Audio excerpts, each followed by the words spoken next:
إن في خلق السماوات والأرض واختلاف الليل والنهار لآيات لأولي الألباب.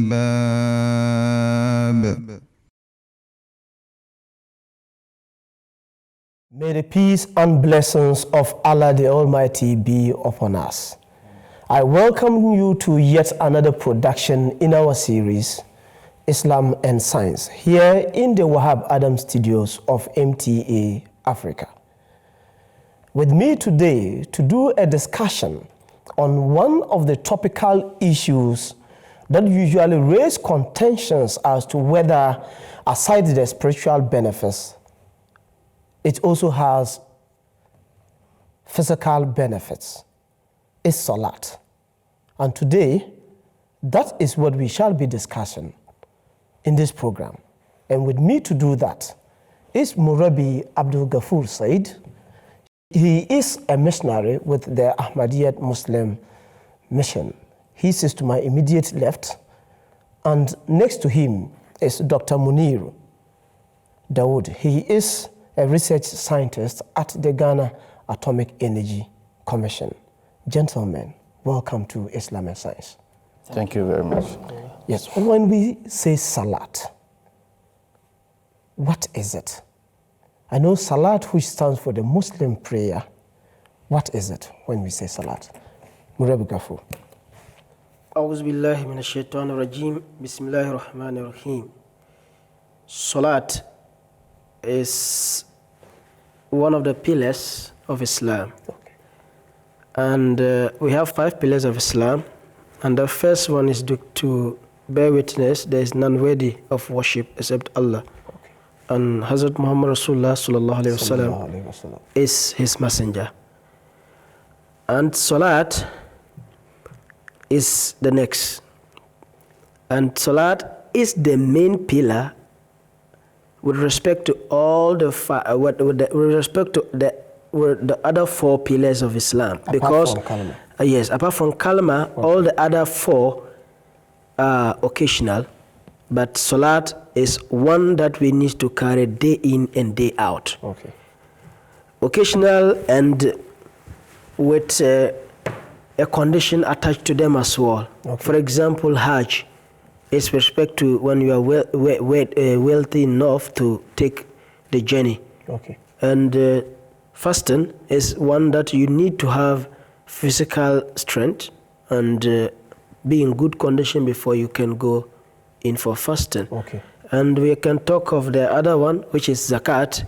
Those that Allah has endowed with a lot of worldly materials, they are the people that are also expected to give out zakat. Okay. But Salat, whether be you rich or poor, strong or weak, child or elder, you have to give the dues of Salat. Okay. And it is not something that is out of place, because Allah has spoken about it from the day He started sending prophets.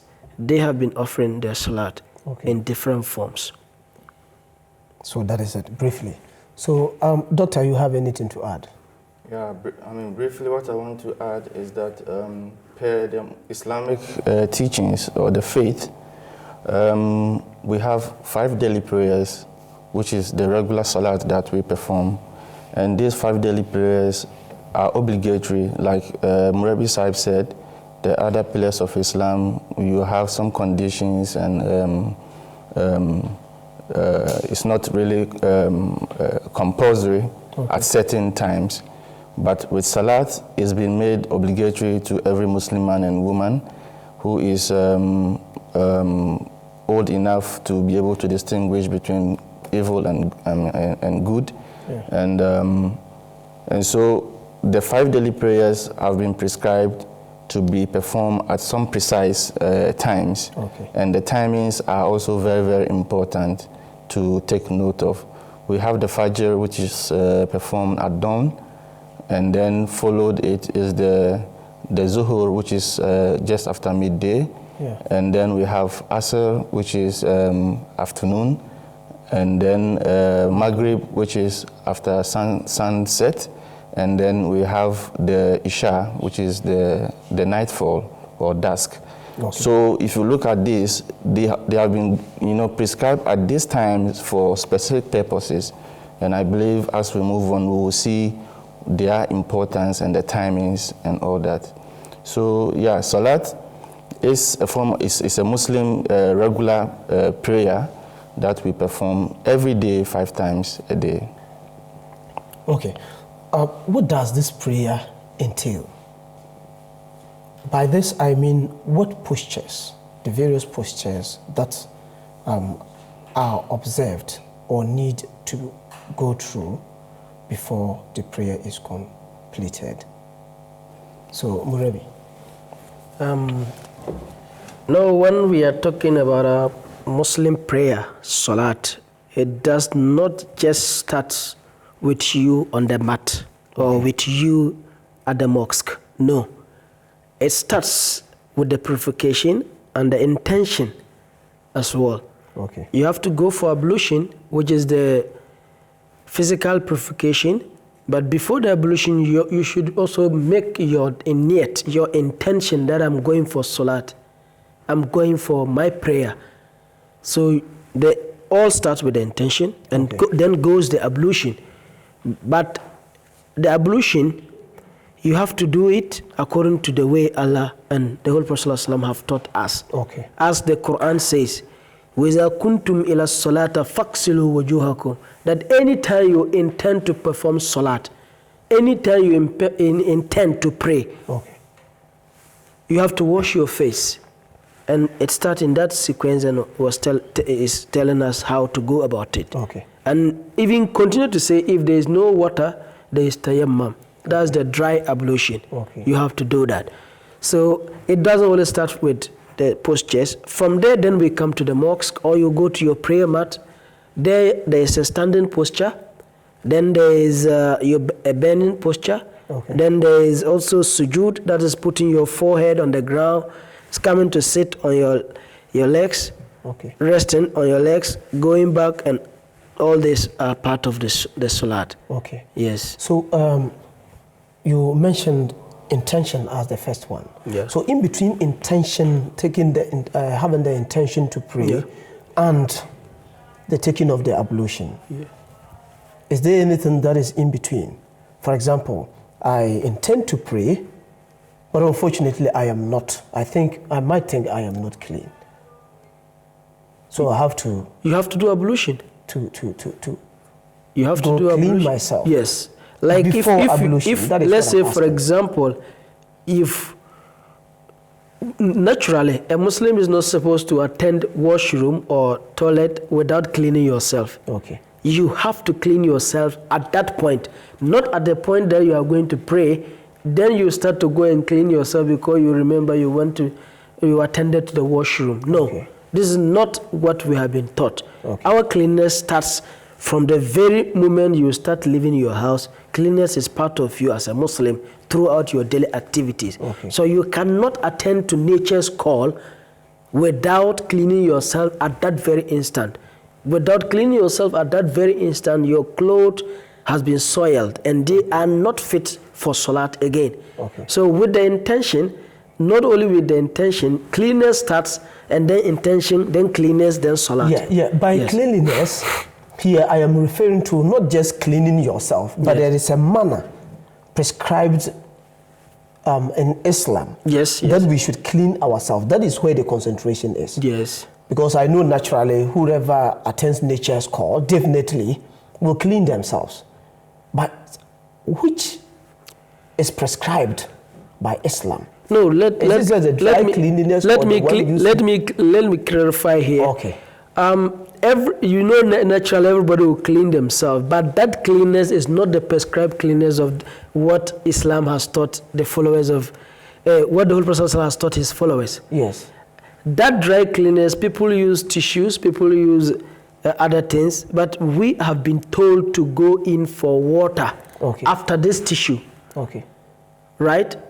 Number one, you cannot attend a place that of nature call and go to the midst of people to disturb others with the scent that you have taken from there to your prayer ground. Okay. You would be disturbing their prayer. Their concentration will be on the scent that you have brought there. Okay. And instead of concentrating on their Lord who have created them, it means you have disturbed their salat. And that is the very reason why even we are told if you have taken onion or garlic, try to wash it before you go. Not to disturb other people's prayer. Okay. Yes. So he has mentioned the postures, the various postures involved in salat. So now I would want to know whether these postures, as he has rightly mentioned, have any physical benefits. Yeah. And if there is any scientific justification to that, then you can. Yeah, they do. Indeed, there are a lot of benefits with every aspect of the salat, right from the ablution, which he mentioned and has just described how it is done. You know, cleanliness, they say, is part of faith. Okay. And so in Islam, we take it very seriously. And not just the faith, but also, it is also, you know, part of our health, our hygiene requirements. Okay. Okay. So you are not just cleaning yourself to ward off, you know, a bad odor, but you are also cleaning yourself so that you become healthy, so that you will not, you know, hold, you know, bacteria and germs with you. So that is one of the benefits that we get. Now, when it comes to the posturing in the salat, basically he has mentioned them. We have the standing, we have the bowing, the bending, and then the prostration and the sitting. All these postures, when you look at them carefully, you know, are physical in nature. And whilst you are doing this, you are putting your body, your physical body, into, you know, movement, into a motion that aids what we call metabolism in science. Okay, so in science, we know that metabolism is aided by exercise. Any person who does, you know, regular exercise has good metabolism in him. And also, it aids digestion, or it prevents indigestion. So, in effect, what you are doing is that you are also exercising whilst you are praying, even though the essence is on the spiritual and the moral, but in physical terms and in health terms, you are also exercising your body. And specifically, I'll mention some of the benefits that we have over here. One of them is prevention of heart attacks. You know that heart attacks, normally, people, and research has also, you know, backed this up, that people who do or undertake regular exercise are hardly, you know, attacked or hardly get heart attacks. Because they are always, you know, regularly exercising. And people who also do regular exercise are able to beat down their cholesterol level. And we know that cholesterol is a key player, a major player in heart failures, in stroke, in diabetes, etc. So if you are a regular exercise doer, then it means that you are going to, you know, save yourself from some of these, you know, attacks. Second one is circulation of blood. In the posturing, in the movement, what happens is that, especially when you are moving to prostrate, you bend down, the body is bent, the stomach muscles are in motion, the hip is also in motion. And so what happens is that blood circulation is aided, especially towards the upper part of the body, in the chin, in the eye area, and especially to the brain. And you know that when there is a second of cessation of blood to the brain, what happens is that it causes brain damage, which is a very serious thing. Or at worst, or maybe at best, let me put it this way, if you are not getting brain damage, you may suffer brain retardation problem. Or you may also have some epilepsy, you know, problem, and so on and so forth. So that is, you know, something very serious. And then the next benefit that I may want to also mention is this, when people do yoga, they also go into a lot of posturing. And you find a lot of this posturing also in the Salat performance. Yes. And what they do is that they work on their abdomen and their hip and so on and so forth. And so the benefit that people get from posture, from yoga, which most people will go and pay for or subscribe to one form of exercise session or the other to get the benefit, we are getting it right from Salat. Okay.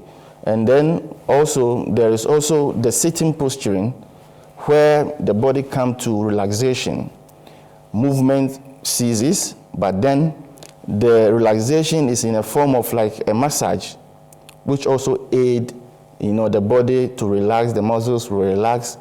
There is a better circulation of blood, and so on and so forth. So there are so many that we would benefit from the performance of Salat. But I mean, just this for now. I can also add two from our layman experience.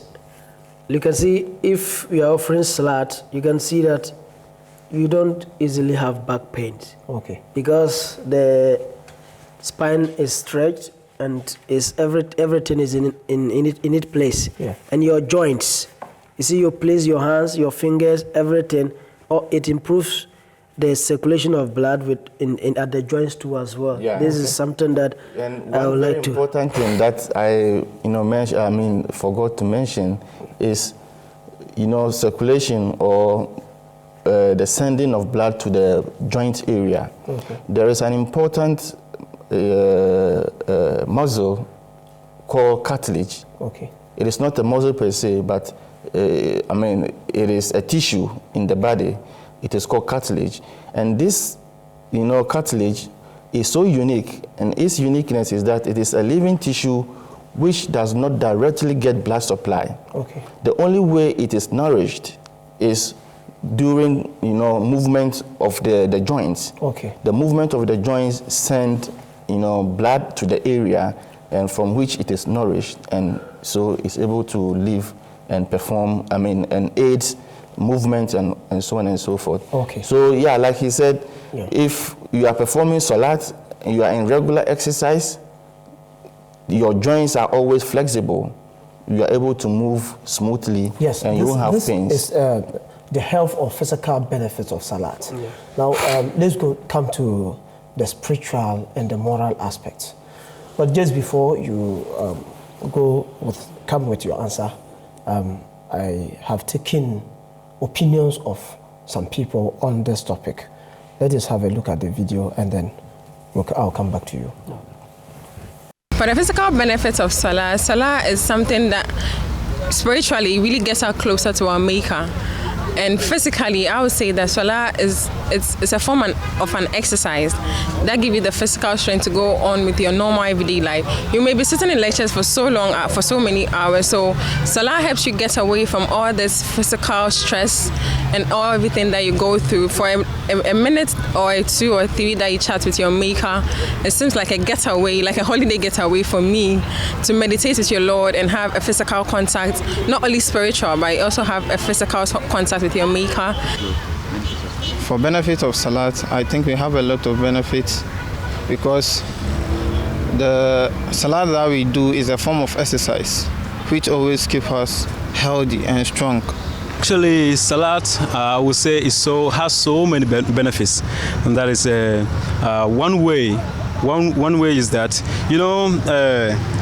the up and downs movement, that is the rukus, the sujoos, in a way, just a simple put. It's even a form of exercise, and even there is this science proof. As you are stretching, it's a form of stretching, and then it stretches your veins, and that is a form of exercise which improves the blood flow, circulation in your body. Yes, and then there is also this, as your forehead touches the ground, your hands and everything. We living in a world where we use so much of this electronic appliances, which our body also receives so many what do you call it, radiations from. As we are moving around, yes, even your phone gives you so many radiations. So as you are doing especially the sujood, when your forehead is on the ground, it drains so much of these electrons put in by these radiations. Yes, the earth absorbs it, and thereby reducing so many, let's say, sickness you might be getting because of these radiations. Exactly. Welcome back. Murabi Saib, just before the video was introduced, I asked the question, are there any spiritual or moral benefits? There are a lot of benefits. Even though many people see this to be the primary reason for prayer, for Salat, I still would want to emphasize on that. Yeah, there are a lot of verses in the Holy Quran and other scriptures as well that emphasize the spiritual benefit of prayer, the Muslim prayer called Salat. Okay. You see, the kneeling down, the posture, bowing and standing, raising of hands is not only mentioned in the Holy Quran, but these were also mentioned in the Bible. Why did God have to repeat these things in these holy scriptures? If you check Matthew 26, 39, you see Jesus putting his forehead on the ground. Okay. Right? This was a prophet of God. If you go to 1 Kings 8:54, you see that kneeling down is also mentioned. Okay. As a form of prayer, right? As part of the prayer. And the standing is also found in 2 Chronicles 25. Okay. And you can also see in Psalm 134, verse 2, that the hands were raised. You can see these similarities in the Holy Quran as well as the Bible. Okay. So these things are not only for the prophets, for them to communicate with their God. No. Salat, one of the benefits is that it gives us comfort of all the troubles that we face in our lives. Okay. There is no trouble that you go through and then you go to your prayer and then speak to your Lord and still that problem still haunts you. Okay. It means that you were not able to communicate well to Allah. Okay. It is just like you and I facing a problem, right? And we are able to meet the President of the Republic of Ghana to put these problems before him, and he accepts, right? Okay. To solve them. Will you be feeling any doubt that this problem will not be solved? No. But this is somebody who is just a decimal point in front of Allah, right? And Allah he created you and created him as well. But look at the certainty you have when you have problem, when you have such a person of just that status. The same way, if you meet your God and you are not able to satisfy yourself with the problems you have presented in front of him, then there is a problem with the way you approached the Salat. Okay. Number 2, this is a commandment from Allah. And every divine commandment that has been sent to mankind, and if you obey it, truly that is the first benefit of that the first benefit is your obedience to that divine command. Okay. And Salat is a command that Allah has given to Rasul Karim sallallahu alaihi wasallam to instruct his followers to do. Okay. And it is 5 times a day. They have spoken about the physical aspects. It gives you comfort of heart. Okay. It saves you from indecency. Okay. Because that's what the Holy Quran says. And it also saves you from hypocrisy. Right? Hypocrisy, how? Yes. If there is time for Salat, we have been told to leave whatever we are doing and go for Salat. Like you and I, if we are in a friendly chat and we talked what concerned you and I because we have no any business in common. We start to talk of other people. But within that interval, if Salat comes and you go to your Maker and pray and remember that your Lord have told you do not gossip about others, that is going to end it up. Because after the prayer, you have got a reminder. So after that reminder, you wouldn't like to go and repeat what you have been doing wrongly before. So it saves you from such hypocritical behavior. Thank you very much. Just, we don't have enough time, so I'm sorry, I will have to cut in. Doctor, one of the people in the tape mentioned clearly that it improves blood circulation, which goes to support or reiterate a point both you and Murabi Shaib have mentioned. Now, the blood has a fixed order of circulation. If I have read well or I've heard well. So, but how else is this posturing going to improve it? Already, whether you bend down or you continue to stand or you don't even involve yourself in prayer, salat at all, but the blood will circulate. Yeah, there is the natural order of the flow of the blood. Yes. But of course, as humans, we do a lot of things that affect our bodies in so many ways that will hinder the normal order of functioning of things.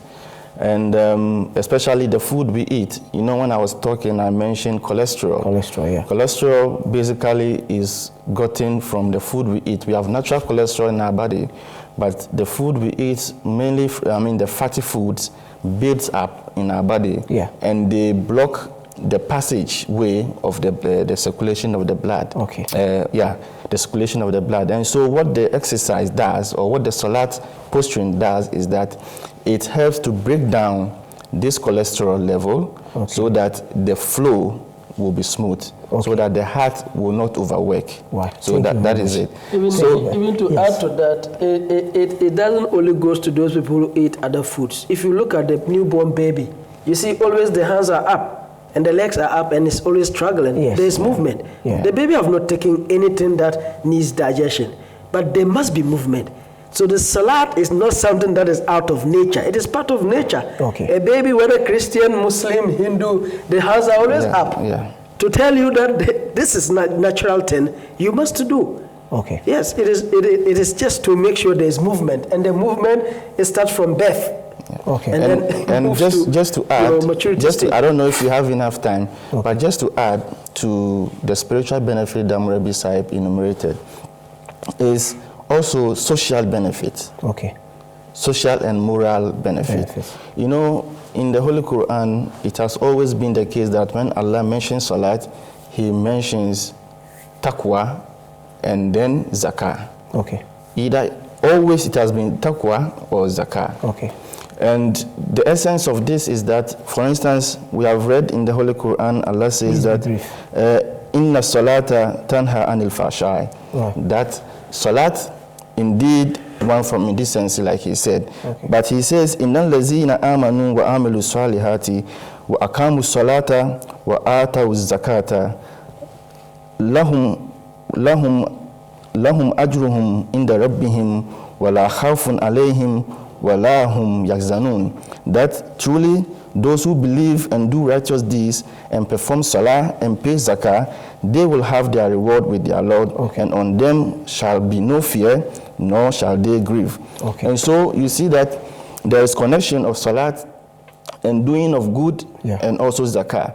And so it means that if you're a Muslim and you want to attain all these characteristics, that is to be righteous and to be able to do good and believe in Allah, have a firm faith, and live well with your neighbors and people around you, then you should be able to do all these things all together, because they've been lumped together. One it does not live, one cannot be performed in isolation, leaving the others. You have to be able to do all this. Doctor, briefly, do you have anything to add?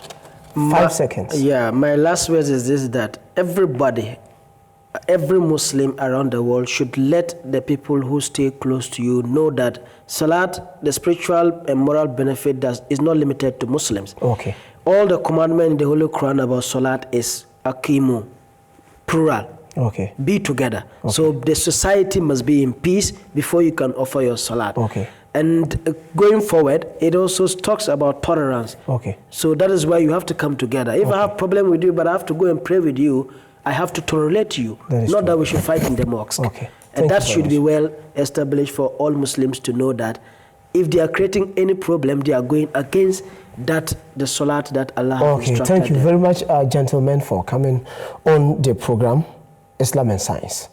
Well, viewer, this is all that time has allowed us for. Tune in same day, same time next week for another discussion on Islam and Science. My name is Hafiz Din Akram. I remain your host. May the peace and blessings of Allah, the Almighty, be upon us all.